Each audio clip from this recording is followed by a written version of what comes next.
Hello everyone. तो बहुत सारे आप लोगों का मैसेज आ रहा है ना, ये पूछ रहे हैं आप लोग एग्ज़ाम देना सही रहेगा कि नहीं रहेगा। देखो, एग्ज़ाम तो देना पड़ेगा, क्योंकि रीज़न ये है क्योंकि जो भी एक्शंस था, जो CSIR को लेना था, ठीक है, वो उन्होंने ये डायरेक्टली कह दिया कि ऐसा कुछ भी नहीं हो सकता है, क्योंकि उनका जो सिस्टम है या फिर उनका जो भी मेथड है वो फुल प्रूफ है। ठीक है, तो एग्ज़ाम तो कंडक्ट हो ही रहा है ना। तो एग्ज़ाम कंडक्ट हो रहा है, आपने फॉर्म भरा है तो आपको एग्ज़ाम देनी चाहिए, है ना। दूसरी चीज़ ये है, पेपर लीक वाली जो इशू है उसमें हमारा आप एज ऑफ नाउ कुछ नहीं कर सकते हैं। दूसरा कंडीशन आप ये क्रिएट कर सकते हो कि एग्ज़ाम देने के बाद कुछ सोचो इस पर, या फिर एक ट्वीट करो। ठीक है, ट्वीट वाले कंडीशन मैंने ऑलरेडी बता दी है।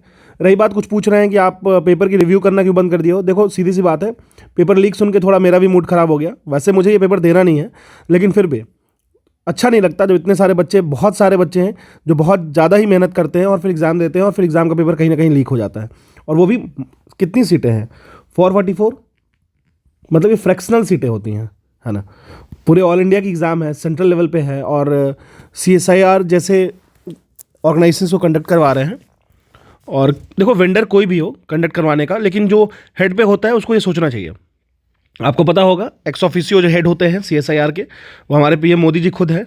मैं कोई पॉलिटिकल कुछ भी सेंटेंस नहीं बता रहा हूँ, लेकिन फिर भी ये फैक्ट है, ठीक है। लेकिन फिर भी इस बात का ध्यान देना होगा, अगर कहीं से भी कोई भी किसी भी सेंटर पे, देखो ये भी आप समझ सकते हो कि सेंटर, हर एक सेंटर पे क्रॉस चेक्स होते ही हैं, लेकिन फिर भी अगर पेपर लीक होता है और अगर उसको पकड़ा गया है तभी हमें इन्फॉर्मेशन पता चला है, ठीक है। दूसरी चीज़ ये है कि आप डायरेक्टली ये भी नहीं कह सकते कि CSIR इसमें इन्वॉल्व है कि नहीं है, तो इसको यहीं पे पॉज करते हैं, इसमें ज़्यादा सोचने की बात नहीं है।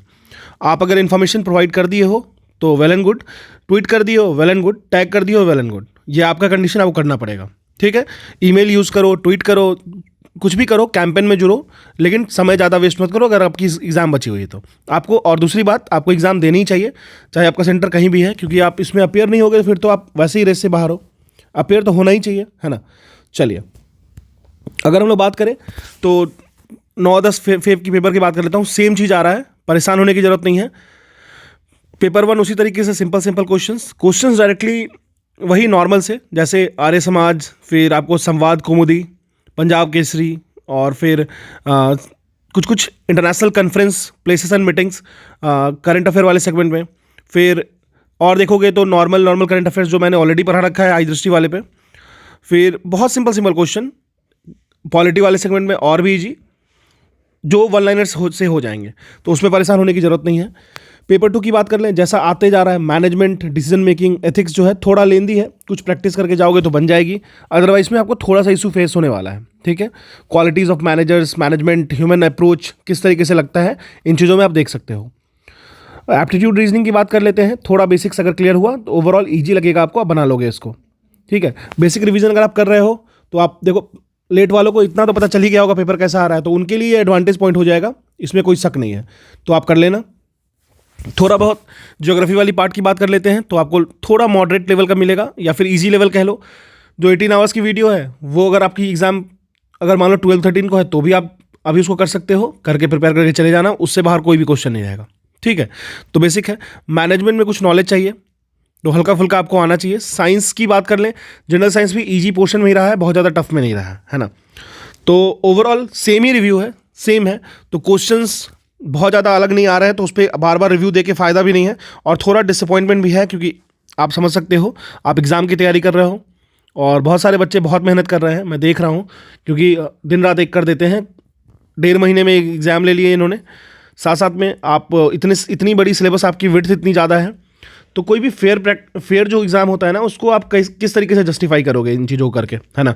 तो इनको ऐसा नहीं करना चाहिए था। पेपर अगर लीक हुआ है तो उसके लिए ऐसे होता है ना कि जैसे कि आप उससे पल्ला झाड़ लिया, ऐसा नहीं करना चाहिए।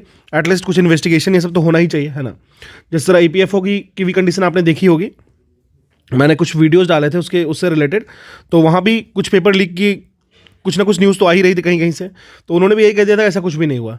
तो ऐसा कुछ भी नहीं हुआ कहने से नहीं होगा, अगर कुछ भी ऐसा हो रहा है जहाँ पे लीक वीक का इशू है, तो इनको उसको एश्योरिटी देनी होगी एस्पिरेंट्स को कि हाँ ठीक है, क्योंकि आप मान लो आप इतने दिन की शिफ्ट में एग्ज़ाम ले रहे हो, तो बहुत सारे बच्चे जो हैं जो इफेक्टेड होंगे इससे, है ना। सिर्फ रेवेन्यू कलेक्शन के लिए नहीं होता है, अपनी कंपनीज़ की या फिर सेंट्रल लेवल में सेंटर की रेवेन्यू को ग्रोथ में लाने के लिए नहीं होती है। आपको पता होगा जब इंडियन रेलवेज़ में या आरआरबीज़ में सीटें भरती हैं तो कितना ज़्यादा बहुत सारे रेवेन्यू कलेक्शन होता है ना। उसका यूज़ कहीं भी हो, लेकिन बच्चे बहुत कम जॉब में सेलेक्ट होते हैं। तो यही है, मतलब मजबूरी का फ़ायदा उठाना आसान है, लेकिन आपको इस एग्ज़ाम को उसी तरीके से सोचना होगा। एग्ज़ाम छोड़ना नहीं है। आप बहुत सारे लोग बोल रहे हैं एग्ज़ाम छोड़ देंगे, एग्ज़ाम छोड़ देंगे। एग्ज़ाम छोड़ के कोई फ़ायदा नहीं है। क्रिटिसिज्म भी ज़्यादा करोगे तो सिर्फ खुद की लॉस है, क्योंकि सामने तो कोई है नहीं, है ना।